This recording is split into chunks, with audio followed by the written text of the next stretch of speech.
It don't care whether I'm good or not. It don't care whether I snore or not. It don't care which God I pray to. There are only three things in this world with that kind of unconditional acceptance: dogs, donuts, and money. Only money is better. You know why? Because it don't make you fat and it don't poop all over the living room floor. There's only one thing I like better: other people's money. Tentu kita semua tahu uang. Mata uang yang jadi patokan di dunia adalah US dollar. Bisakah Anda mencetak uang dolar? Tentu tidak bisa. Hanya ada satu lembaga di dunia ini yang punya hak monopoli untuk mencetak uang dolar. Bank Sentral AS, yakni Federal Reserve Bank. Jika kita mengatakan bahwa bumi ini datar, NASA berbohong, satelit adalah scam, tentu sebagian besar orang tidak percaya. Sekarang, sekalian kita katakan bahwa Federal Reserve yang punya hak monopoli untuk mencetak dolar itu adalah swasta, bukan pemerintah Amerika Serikat. Orang pasti lebih tidak percaya. Lupakan sebentar soal NASA atau satelit. Ada swasta seperti Anda, tapi punya hak monopoli sebagai satu-satunya lembaga yang berhak untuk mencetak uang dolar. Tidak mungkin, bukan? Mari kita dengarkan penjelasan berikut. In order to begin to understand how our financial system works, we need to go back to the early 1900s, 1910 to be exact. Everyone at some point in their lives has heard of the Federal Reserve, but most likely don't understand what it is or how it works. The Federal Reserve, referred to as the Fed, is a central bank that many economists refer to as the biggest robbery ever enacted on the American people. Stop. Konteks pembahasan kita adalah apakah betul ada sekelompok kecil orang bisa menipu dunia. Yang Anda saksikan sekarang adalah bukan hanya menipu soal angkasa luar, tapi merampok warga Amerika Serikat dan menipu dunia tanpa disadari. The reason for this is because the Federal Reserve is neither part of the federal government nor does it have any reserves. Yet, this single organization controls the money supply of the most powerful country in the world. On December 23, 1913, 2 days before Christmas, when most people in Congress were home with their families, the Federal Reserve Act was signed into law by President Woodrow Wilson. That single act, however small it may seem, transferred the control of our monetary system from our government into the hands of some of the wealthiest men in our country. Putting into law the Federal Reserve Act gave unlimited power to a few wealthy banking institutions in America. Disitulah kelihayan elit global. Mereka tahu cara mencuri start di Kongres sehingga RUU bisa disetujui. Tahun 1913 itu belum ada media online. Telepon pun masih jarang sehingga mereka bisa melakukan itu. Apakah tidak ada senator yang tahu dan protes? Tentu ada. Senator Charles Lindbergh Sr. adalah senator yang sangat disegani dan punya integritas yang hidup di zaman itu. Ia dikenal bukan hanya sebagai politisi ternama, tapi juga seorang pejuang yang berani melawan mafia di Minnesota. Lewat bukunya, Banking and Currency and the Money Trust, Lindbergh menulis, ketika Presiden menandatangani undang-undang itu, pemerintahan bayangan yang dijalankan oleh kekuatan moneter menjadi sah. Kejahatan pidana legislatif terburuk sepanjang masa terjadi akibat diberlakukannya undang-undang perbankan ini. Selanjutnya, Senator Lindbergh menulis, sistem ini adalah swasta, dijalankan hanya untuk memperoleh keuntungan yang sebesar-besarnya dengan menggunakan uang orang lain. Other people's money. The Fed has the power to issue currency, manipulate interest rates, and run secret bailouts. Yet Congress and the President are not allowed full oversight over this powerful organization. When testifying before Congress in 2009, Fed Chairman Ben Bernanke refused to disclose which institutions received trillions of dollars in these bailouts and loans, or give our representatives details about what deals were being made.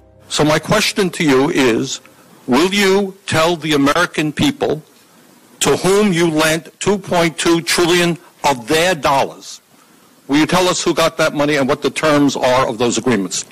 Hundreds and hundreds of banks, any bank or that has access to the U.S. Federal Reserve's discount. Tell us who they are. No. Anda lihat dengan mata kepala sendiri Gubernur Bank Sentral ketika ditanya DPR kepada siapa dibagikan uang 2,2 triliun dolar atau 29.000 triliun rupiah itu diberikan, bisa menolak dan tak mau menyebutkan. Kebohongan NASA dan satelit adalah soal kecil dibanding soal ini. Apa dampak dari bailout di Amerika itu? Semua mata uang nilainya jadi turun. Gaji Anda boleh sama, tapi 1 juta rupiah sebelum dan sesudah bailout beda nilainya. Ini yang namanya perampokan, bankster, jauh lebih kejam dari rampok bank bersenjata. The problem is we have a privately owned central bank system in the United States disguised as a government-owned system. Now, if you look in the telephone book here in the Washington, D.C. area, you look up for Federal Reserve in the blue government pages, it's not there. It's in the white pages right next to Federal Express. It's a privately owned central bank.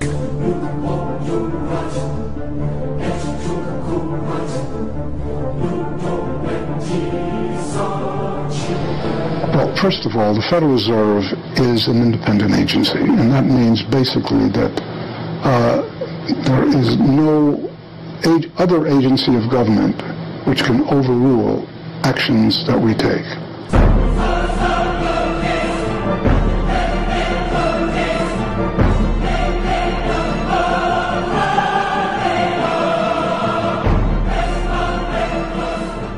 Under this fractional reserve scheme, we inevitably become debt slaves to a ruling class of financial elite, not because they are better or smarter than anyone else, but because they have rigged the system to benefit themselves at the expense of most people on the planet. Menciptakan sistem yang menguntungkan mereka, itulah kata kuncinya. Sama seperti soal satelit, bukan berarti yang beli satelit itu bodoh, tapi karena sudah menjadi sistem yang utuh, orang pikir itu nyata. Jadi bukan masalah bodoh atau pintar, tapi masalah sistem. Orang tak sadar mengikuti sistem yang menguntungkan mereka.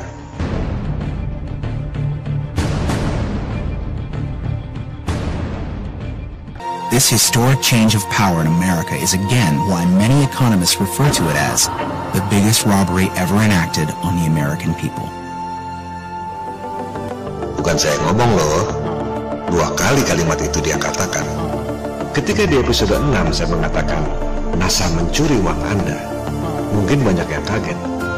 Sekarang Anda lihat sendiri, elit global bukan cuma mencuri dari biaya telkom mahal yang Anda bayar, tapi mereka merampok uang pajak warga Amerika. Mereka mampu melakukan itu. Masih heran mereka bisa bohong soal NASA dan angkasa luar? Mereka tidak peduli dengan Anda, tidak peduli dengan kita, bahkan tidak peduli dengan warga Amerika Serikat. Ini adalah politik, cara memperoleh tujuan, yaitu bangkrutnya semua negara di dunia, hancurnya semua agama di dunia, agar tunduk pada tatanan dunia baru di bawah kaki mereka, New World Order.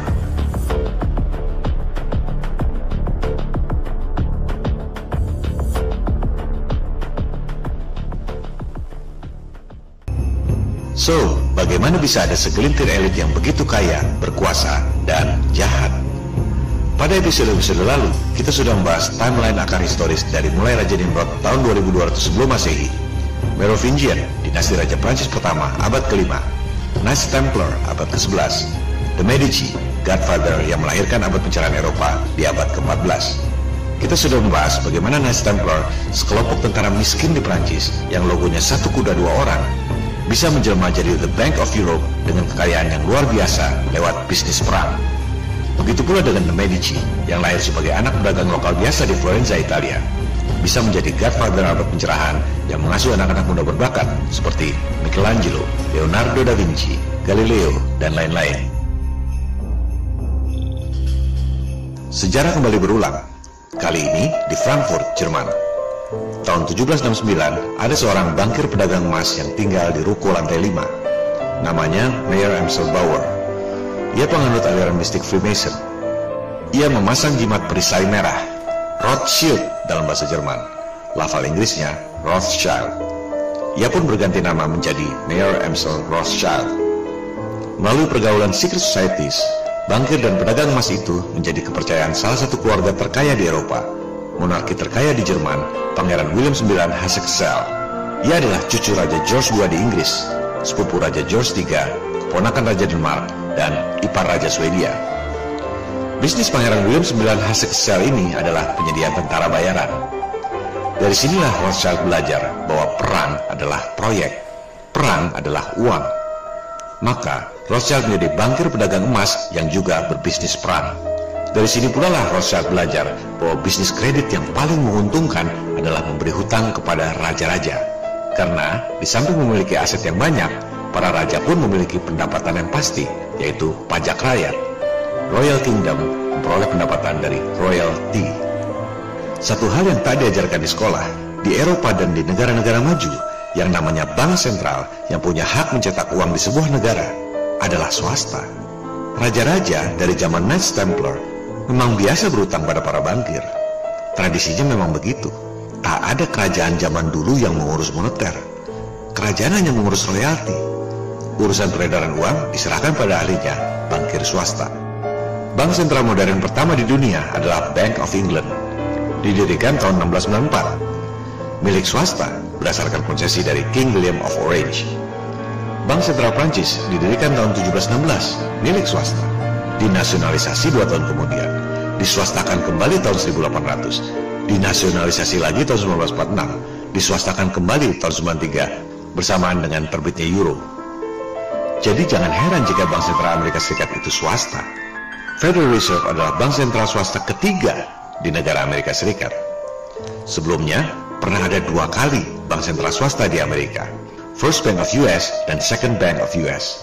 Kita akan membahas soal ini nanti. Dengan menggunakan uang Pangeran William IX, bisnis keuangan Rothschild berkembang pesat dan mulai menjadi sentra keuangan Eropa dan kelak Amerika. Untuk menancapkan kuku kerajaan bisnis keuangannya, Mayer Amschel Rothschild mengirim 5 putranya ke 5 negara utama di Eropa: Jerman, Austria, Inggris, Italia, dan Prancis. Putra pertama, Amschel Mayer Rothschild, tetap di Jerman. Putra kedua, Salomon, dikirim ke Vienna dan mendominasi bisnis keuangan Austria. Nathan Rothschild, putranya yang paling cerdas dan dominan, dikirim ke London dan menguasai bisnis keuangan di Inggris. Karl dikirim ke Napoli, Italia, dan Jacob dikirim ke Paris, Prancis. Mayer Rothschild mewariskan bisnis kepada 5 anak di 5 negara ini dengan ritual masonik yang menggunakan ayat-ayat kitab Zabur atau Mazmur, yaitu Psalm 127. Ayat ini dulu digunakan oleh Nabi Daud ketika mewariskan kerajaan kepada Nabi Sulaiman. 1 Mei 1776, Rothschild membentuk kelompok satanik bernama Bavarian Illuminati. Bavaria adalah wilayah Jerman Tenggara. Lokasinya dekat 2 dari 5 wilayah operasi Rothschild, yaitu Frankfurt dan Vienna, Austria. Yang ditugaskan menjadi eksekutif adalah Adam Weishaupt, seorang profesor di Ingolstadt University. Rothschild mengumpulkan para intelektual seperti doktor, lawyers, hakim, gubernur, baron, ekonom, dan lain-lain yang bertujuan untuk menguasai keuangan dan pemerintahan. Perlu kita perjelas sekali lagi, tidak semua Freemason itu Illuminati. Ada ribuan cabang Freemason. Dari situ, ada banyak lagi cabang yang bernama Illuminati. Alumbrados di Spanyol misalnya. Kebanyakan Freemasonry hanya ritual-ritual keagamaan. Hanya ada 1 cabang Illuminati yang bertujuan menguasai keuangan dan pemerintahan, yaitu Bavarian Illuminati yang didirikan oleh Rothschild. Perhatikan tanggal lahirnya, 1 Mei 1776, 2 bulan sebelum kemerdekaan Republik Modern pertama di dunia, Amerika Serikat. 13 tahun sebelum berdirinya Republik Modern kedua di dunia, Prancis. 1 Mei adalah Hari Buruh yang dulu disebut Hari Komunis alias May Day. Bavarian Illuminati atau kita sebut Illuminati mendanai kelompok Jacobin atau Yakobin yang paling radikal dan berpengaruh dalam revolusi Prancis sehingga menjadi negara republik seperti yang kita kenal sekarang ini. Rothschild membangun markas Illuminati berupa Masonic Lodges Grand Orient di Prancis, lengkap dengan logo piramida terpancung yang biasa kita lihat pada uang dolar. Illuminati menggunakan cabang-cabang Freemason yang lain untuk melaksanakan tujuannya. Rencana makar secret societies ini terbongkar. Organisasi Bavarian Illuminati dibubarkan oleh pemerintah Jerman 1785. Secara organisasi, Illuminati sudah tidak ada. Tak ada kantornya, tak ada pegawainya, dan lain-lain. Illuminati berkembang menjadi ideologi. Novus Ordo Seclorum, New Order of the Ages alias New World Order. Meski organisasinya sudah tidak ada, ideologi Illuminati tetap hidup dan sangat ditakuti oleh pemerintahan banyak negara di zaman itu. Tahun 1798, Profesor John Robinson menulis tentang ancaman ideologi Illuminati. Perhatikan judul bukunya. Ketika saya mengatakan bahwa elit global bertujuan untuk membangkrutkan negara-negara di dunia, menghancurkan agama-agama di dunia, itu bukan kata-kata saya, melainkan esensi dari buku Profesor John Robinson yang ditulis 218 tahun yang lalu. Illuminati adalah ideologi yang sangat menakutkan bagi mereka yang mengerti. Anda bisa mengakses secara online The George Washington Papers di Library of Congress. Anda akan menemukan tulisan tangan Presiden pertama Amerika, George Washington, yang ditulis tanggal 24 Oktober 1798. Presiden pertama Amerika itu mengetahui persis ancaman kelompok Illuminati yang dulu mendanai kelompok radikal Jacobin pada Revolusi Prancis. Illuminati lahir duluan sebelum lahirnya dua republik modern pertama di dunia, Amerika Serikat dan Prancis. Aliran Freemason mengakar pada budaya kedua republik pertama di dunia itu. Bukan berarti rakyat Amerika dan Prancis itu penyembah iblis, tapi hanya segelintir elitnya saja yang mampu infiltrasi ajaran-ajaran mereka dalam berbagai arsitek dan monumen. Begitu besar di depan mata, tapi orang tidak menyadarinya.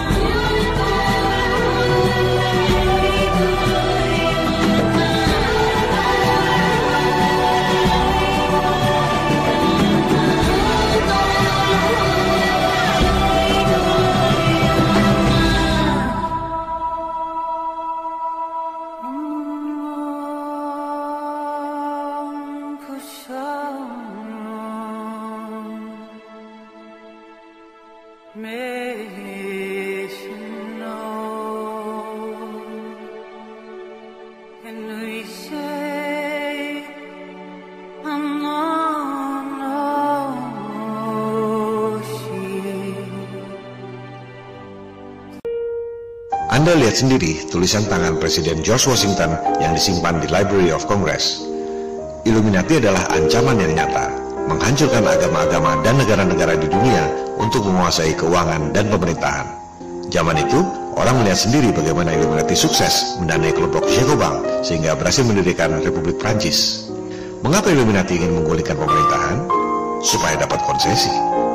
Bank Sentral Prancis, milik swasta yang dinasionalisasi tahun 1718, diswastakan kembali tahun 1800 akibat revolusi, milik Rothschild. Dari situ keluar ungkapan Rothschild yang terkenal, "Berikan saya hak untuk mencetak uang negara, saya tak peduli siapa pemerintahnya." Dari bisnis bank sentral yang punya hak monopoli cetak uang negara, dikombinasi dengan bisnis perang untuk menggulingkan pemerintahan, kekayaan Rothschild sudah tidak terbendung. Ketika perang Napoleon meletus, Rothschild mendanai kedua pihak yang berperang. Nathan Rothschild di London membiayai Inggris lewat hutang. Jacob Rothschild di Paris membiayai Pierre Napoleon lewat hutang. Rothschild bertaruh di atas dua kuda yang berperang. Pihak manapun yang menang, Inggris atau Prancis, sudah pasti Rothschild yang menang. Bank sentral pertama di Amerika didirikan tahun 1791, The First Bank of US, milik Rothschild. Konsesi 20 tahun sampai 1811. Rothschild masuk lewat agennya, yaitu Alexander Hamilton, Menteri Keuangan Amerika pertama di era Presiden George Washington. Dari sejak berdiri sebagai negara republik, Bank Sentral Amerika tahun 1791 adalah swasta. Tiap dolar yang dicetak adalah utang pemerintah Amerika kepada para bankir swasta. Sejak Republik Amerika Serikat berdiri. Ini bukan kata saya, Anda baca sendiri, itu kata Departemen Keuangan Amerika. Semua data ada di depan mata, tapi kebanyakan orang ignorant. Tahun 1811, konsesi 20 tahun First Bank of US berakhir. Pemerintah Amerika Serikat tak mau memperpanjang konsesi bank sentral swasta. Apa yang terjadi? Inggris menyerang Amerika. Nathan Rothschild di London mengatakan, kasih pelajaran pada bangsa Amerika yang tidak patuh itu.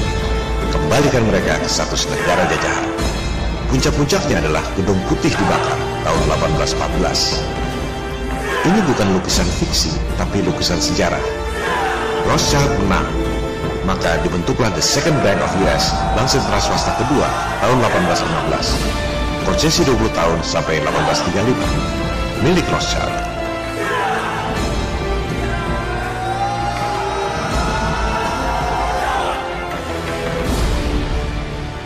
Tahun tahun 1815 itu, Rothschild sudah menjadi keluarga terkaya di dunia. Tidak tertandingi, tapi ambisinya belum selesai. Berikan saya hak untuk mencetak uang negara, saya tak peduli siapa pemerintahnya. Itulah ideologi Illuminati. Bank sentral Inggris, Prancis, dan Amerika belum cukup untuk Rothschild. Ia ingin membuat mata uang tunggal Eropa. Ia tahu semua negara di Eropa berutang padanya. Itu yang menjadi kekuatan Rothschild untuk menekan agenda pembentukan mata uang tunggal Eropa. Lewat Kongres Vienna 1814-1815, Rothschild mengundang raja-raja Eropa untuk membentuk mata uang tunggal Eropa. Ketika euro beredar tahun 1993, banyak orang kaget. Padahal Rothschild sudah berusaha mewujudkannya 180 tahun sebelumnya. Semua raja di Eropa sulit menolak proposal Rothschild karena semua raja berhutang padanya. Kecuali satu, Tsar Alexander I Rusia yang tak pernah punya hutang padanya. Tsar menolak proposal Rothschild. Maka rencana penerbitan euro tahun 1819 pun kandas. Rothschild bersumpah akan membunuh Tsar beserta keluarganya. Sumpah Rothschild ini terwujud 102 tahun kemudian. Tsar Nicholas II beserta keluarganya dibunuh oleh rejim komunis binaan Rothschild. Sebuah tragedi kemanusiaan dunia yang menyisakan misteri Putri Anastasia yang konon lolos dari pembunuhan keji itu. Kita akan kembali membahas soal ini. Tahun 1848 ada 3 hal bersejarah yang dilakukan keluarga Rothschild yang merubah dunia untuk selamanya. Pertama, Rothschild mendanai agen Illuminati, Giuseppe Mazzini, untuk memimpin revolusi Italia. Perang adalah uang. Mazzini dikenal sebagai pionir rejim fasis di Italia yang kelak diikuti oleh fasisme Hitler di Jerman. Dari sepak terjang Mazzini kemudian lahir istilah mafia. Mafia adalah singkatan dari Mazzini Autorizza Furti Incendi Avvelenamenti. Indah sekali kedengarannya, yang artinya Mazzini memenangkan pencurian, pembakaran, dan peracunan. Itulah mafia. Jika mafia ditakuti di seluruh dunia, Rothschild adalah cukong yang mendirikan sejarah mafia di dunia. Bukan cuma gangster, tapi jauh lebih kejam, bankster. Kedua, tahun 1848 itu, Rothschild mendanai pembuatan master plan bagaimana agar kelompok kecil orang bisa menguasai dunia lewat perekonomian. Nama platformnya The Protocols of Zion. Ketiga, masih di tahun 1848 itu, Rothschild mendanai pembuatan master plan untuk menjatuhkan Tsar Rusia. Maka ditunjuklah cucu sepupu istri Nathan Rothschild untuk membuat doktrin komunis. Karl Marx. Orang berpikir Karl Marx adalah orang Jerman atau orang Rusia. Padahal ia adalah orang Yahudi, putra dari Herschel Mordecai. Karl Marx tak ada hubungannya dengan negara-negara komunis. Ia hanya menulis buku untuk memprovokasi kaum buruh dan proletar di Rusia agar berontak dan membunuh Tsar Rusia sesuai sumpah Nathan Rothschild. Maka dibakarlah kemarahan kaum buruh dan proletar di Rusia. Janji-janji sorga bahwa sistem komunis akan membawa kesejahteraan bagi kaum buruh dan tani. Ia tak peduli bahwa sistem itu akan gagal. Yang penting bagaimana caranya menggulingkan Tsar sehingga Rothschild punya kekuasaan di Rusia. Karl Marx menciptakan janji sorga komunisme di dunia lewat 2 buku, yaitu The Communist Manifesto dan Das Kapital. Buku itu jadi buku standar paham komunis di seluruh dunia. Padahal Karl Marx tak pernah menginjak negeri komunis. Coba Anda cek, Karl Marx menulis buku The Communist Manifesto di Brussel, Belgia, tahun 1848. Kemudian Karl Marx menulis buku Das Kapital di London 1867, markas keturunan Nathan Rothschild. Dan akhirnya Karl Marx membentuk First International Communism di London lagi. Jadi jangan heran jika Soviet dan Amerika kompak membom nuklir langit selama 4 tahun. Jangan heran jika Soviet diam saja, NASA berbohong pergi ke bulan. Mereka adalah 2 sisi dari koin yang sama, Illuminati. Para elitnya, bukan seluruh rakyat. Kebohongan NASA dan satelit tak ada apa-apanya dibanding kebohongan dan kejahatan elit global lainnya. The Antichrist, Al-Masih, Ad-Dajjal.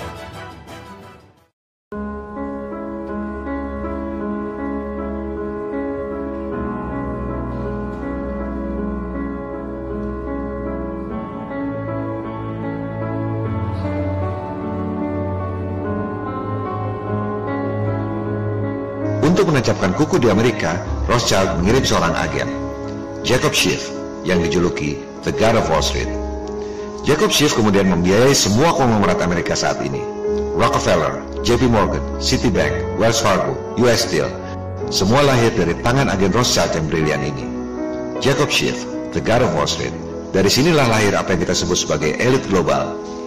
Sejak awal abad 20 itu, Rothschild lebih banyak ada di belakang layar. Yang tampil dominan adalah Rockefeller dan JP Morgan. Jangan harap lihat nama-nama mereka sebagai daftar orang terkaya dunia versi Forbes, Fortune, dan lain-lain. Itu semua dihitung dari pajak. Elit global justru menyembunyikan aset-aset mereka. Mereka yang punya bank-bank di Swiss, Cayman Island, dan lain-lain. Surga penyimpanan uang bagi para koruptor dan mafia. Seperti dijelaskan di awal, setelah konsesi Second Bank of US berakhir 1835, Amerika tak lagi memiliki bank sentral. Uang dolar diterbitkan oleh bank-bank daerah dan oleh pemerintah. Bagaimana caranya supaya Amerika punya bank sentral swasta lagi? Elit global menerapkan strategi menciptakan kekacauan untuk mengegolkan agenda. Order out of chaos. Taktiknya adalah problem, reaksi, solusi. Bikin problem atau krisis. Rekayasa reaksi, propaganda lewat media. Dan pura-pura menawarkan solusi. Padahal solusi itu adalah agenda yang sudah dirancang dari awal. Bankster ini sama seperti preman pinggir jalan. Bagaimana caranya supaya preman dapat duit dari kendaraan yang lewat? Dia bikin problem, tebar paku di jalan. Begitu ada kendaraan kempes, bannya kena paku, dia bereaksi, pura-pura menawarkan solusi, jasa tambal ban, sambil getok minta harga tinggi. Padahal memang itu agendanya dari awal. Taktik membuat bank sentral swasta persis seperti itu.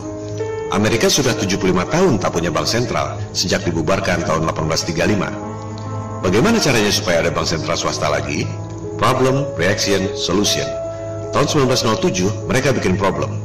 Jacob Schiff pidato di Kongres, kalau tak ada bank sentral, maka perekonomian Amerika akan runtuh. Setelah itu, JP Morgan dan Rockefeller bikin isu, seolah-olah ada bank yang kesulitan likuiditas.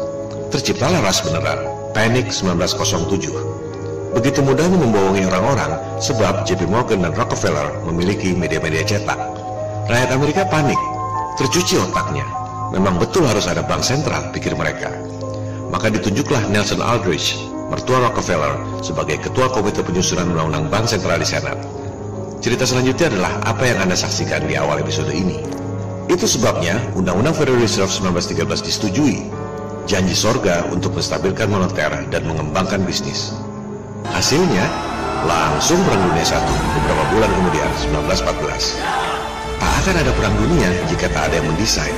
Order out of chaos. Problem, reaction, solution. Apa agenda rekayasa Perang Dunia I? Dendam lama Rothschild. Gulingkan kerajaan Rusia. Bunuh Tsar beserta keluarganya. Sebuah negara tak bisa disebut sebagai negara yang berdaulat jika tak ada pengakuan dari negara lain. Begitu pula dengan negara baru, komunis Uni Soviet. Coba Anda cek, negara mana yang pertama kali mengakui kedaulatan Uni Soviet? Inggris. Tahun 1922, negeri Neville Rothschild. Sumpahnya terkabul untuk membunuh Tsar beserta keluarganya. Soviet adalah negara rekayasa ciptaan Rothschild lewat paham komunisme yang diciptakan oleh cucu sepupu istri Neville Rothschild, Karl Marx. Jadi jangan heran jika Soviet dan Amerika Serikat kompak sama-sama bikin space program palsu. Program angkasa luar dibutuhkan oleh para elit di Amerika dan di Soviet supaya anggaran defisit dan utang pada bank sentral swasta. Mereka tak peduli dengan rakyatnya. Begitu Soviet bangkrut tahun 1989, coba lihat apa yang dikatakan oleh Presiden Gorbachev, New World Order. Dunia ini panggung sandiwara, ceritanya mudah berubah. Masih heran mereka bohong soal satelit? Bank adalah jantung perekonomian. Cetak duit yang banyak, salurkan kredit bunga rendah ke masyarakat. Tentu orang senang punya banyak duit. Semua berhutang ke bank menjaminkan rumah dan aset-asetnya. Setelah itu, ketatkan likuiditas. Naikkan suku bunga. Macetlah semua kredit. Bank menyita aset rakyat. Peristiwa ini disebut The Great Depression. In the 1920s, Americans were enjoying the fruits of a new prosperity. For those who had money, it was a time to get rich quick. Believing they could only win, 1 million Americans had their money in the stock exchange. In just 4 years, their shares roared up 400%. Then, on the morning of October the 24th, 1929, the unthinkable happened. It was just down, down, down. The market kept going down. Peristiwa Panic 1907 terulang kembali jadi The Great Depression 1929. Krisis ekonomi diciptakan dengan menarik uang dari peredaran. The tremendous crowds which you see gathered outside the stock exchange are due to the greatest crash in the history of the New York Stock Exchange in market prices. Krisis ekonomi diciptakan dengan menarik uang dari peredaran. Jurusnya itu juga. Mereka dengan mudah bisa melakukan itu berulang-ulang karena kita semua adalah pelupa yang naif. The crash affected people far beyond Wall Street. The greatest victims were not the wealthy, but working people around the world. Capitalism had promised progress and prosperity for all. Instead, it delivered mass unemployment and the breadline. Within a year, 2.5 million had lost their jobs.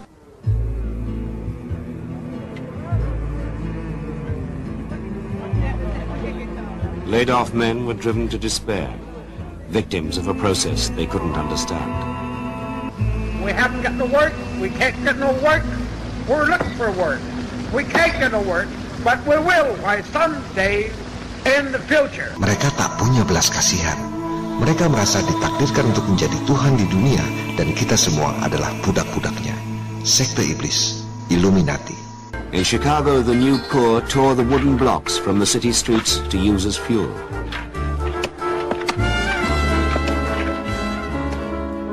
Amerika sudah bangkrut dari tahun 1929. Katanya Bank Sentral didirikan tahun 1913 untuk menjaga perekonomian. Yang ada justru merampok rakyatnya sendiri.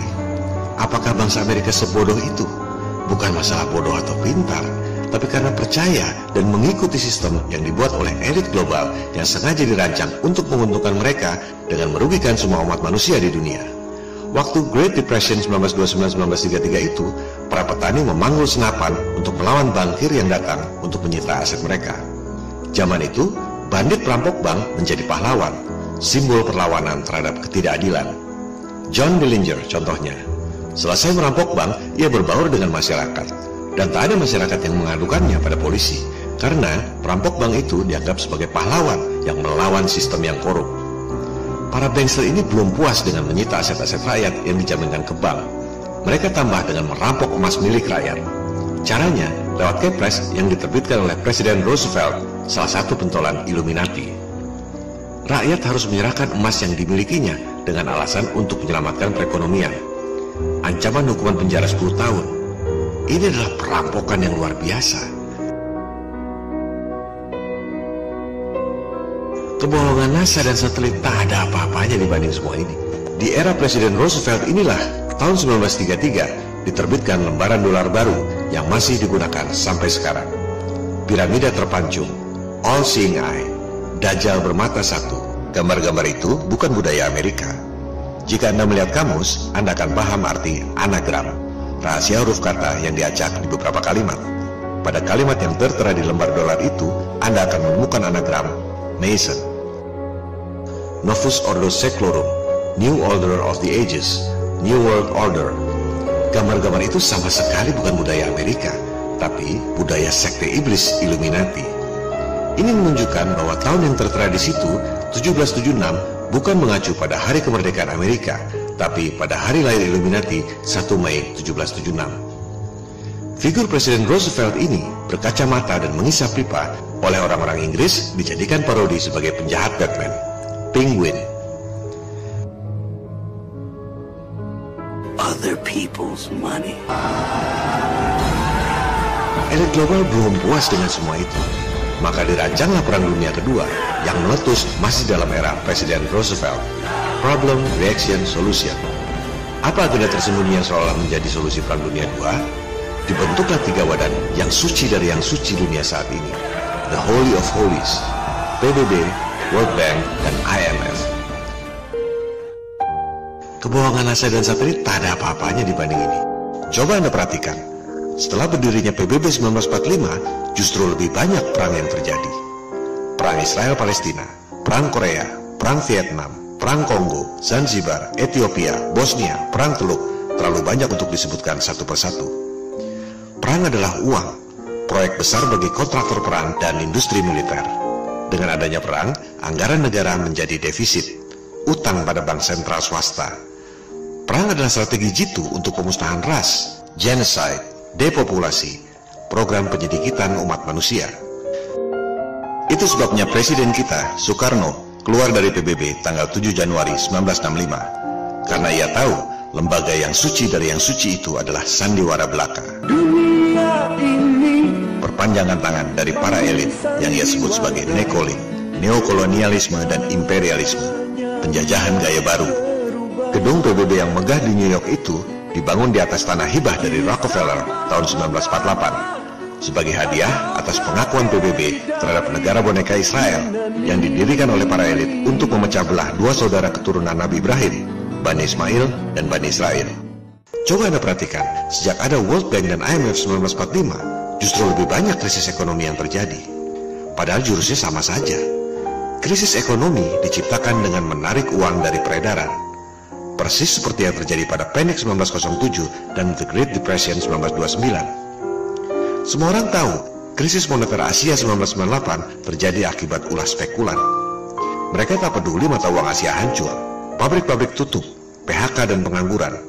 Dan betapa naifnya ketika George Soros datang ke Indonesia, orang menyambutnya dengan karpet merah dan mengeluh-elukannya sebagai orang kaya yang sukses. Ketika terjadi lagi krisis 10 tahun kemudian, 2008, orang sedunia kaget lagi. Padahal jurusnya itu juga. Ekonomi dibiarkan menggelembung, setelah itu dibuatkan memicu hingga semuanya runtuh. Sampai kapan kita mau jadi pelupa yang naif? NASA adalah bagian kecil dari sistem yang besar. Jadi bukan tiba-tiba NASA bohong sendirian. NASA adalah bagian dari konspirasi global. Mesin untuk membuat anggaran negara defisit sehingga harus hutang tiap tahun pada bank sentral swasta. NASA juga merupakan mesin bisnis yang ampuh, mengeruk duit rakyat sedunia lewat berbagai ilusi teknologi komunikasi. Jadi jangan salahkan orang yang beli satelit. Mereka beli dengan uang sungguhan, bukan bikin sendiri. Bagi elit global, jangankan cari uang dengan menipu satelit. Emas milik rakyat Amerika pun mereka jarah terang-terangan tahun 1933. Jangankan menipu satelit di angkasa yang tidak kelihatan, duit dolar di dompet Anda pun mereka bisa kibuli. Anda pikir dolar itu uang yang di-backup dengan emas, mata uang yang paling terpercaya di seluruh dunia? Padahal itu adalah surat utang kepada bank sentral swasta. Apa sasaran akhir dari elit global, Illuminati? Apa yang akan mereka lakukan dengan hutang-hutang negara yang sudah pasti tak akan bisa dibayar? Itu akan dijadikan senjata untuk memaksakan deal baru, mata uang tunggal dunia di bawah sistem yang mereka ciptakan. New World Order, One World Currency, One World Government. Mereka akan menanamkan chip di tubuh Anda. Pasport, kredit card, asuransi, dan riwayat kesehatan dimasukkan dalam chip itu sehingga Anda tak bisa menolaknya. Inilah yang dimaksud dengan Mark of the Beast. Jangan pikir ini science fiction. FDA di Amerika sudah menyetujui sistem chip ini. Jika melalui pemaparan ini Anda masih merasa bahwa PBB, World Bank, IMF, NASA adalah lembaga yang suci dari yang suci, lembaga penyelamat dunia yang terpercaya, maka pemaparan ini bukan untuk Anda. Silakan pegang apa yang Anda percaya. Tentang konspirasi bumi datar ini, tak ada yang memaksa Anda untuk percaya, dan tak ada yang berhak melarang Anda untuk percaya. Tak perlu bermental fasis seperti Hitler yang semua orang harus setuju dengan pendapatnya sendiri. Bebas-bebas saja. 90% adalah followers, mengikuti saja apa kata mayoritas dan otoritas. Yang membuat perubahan bukan followers yang mayoritas itu, melainkan justru sekelompok kecil orang. Jika lewat pemaparan ini Anda merasa bahwa mungkin ada kebohongan yang diterapkan dalam sistem, barulah kita membahas soal flat earth. Jadi berangkatnya dengan mempertanyakan sistem yang ada sekarang dulu, bukan tiba-tiba mengajukan teori baru. Flat Earth adalah simbol perlawanan terhadap sistem yang zalim. Pada episode terakhir, realitas Flat Earth, kita akan simpulkan apa yang sebaiknya dilakukan. Kepada siapa sebaiknya Flat Earth didiskusikan, tak perlu pada semua orang. Setelah itu, kita akan simpulkan beberapa pertanyaan tentang Flat Earth, seperti matahari dan bulan, siang dan malam, pergantian musim, meteor, apa yang ada di perut bumi, dan lain-lain. Terima kasih.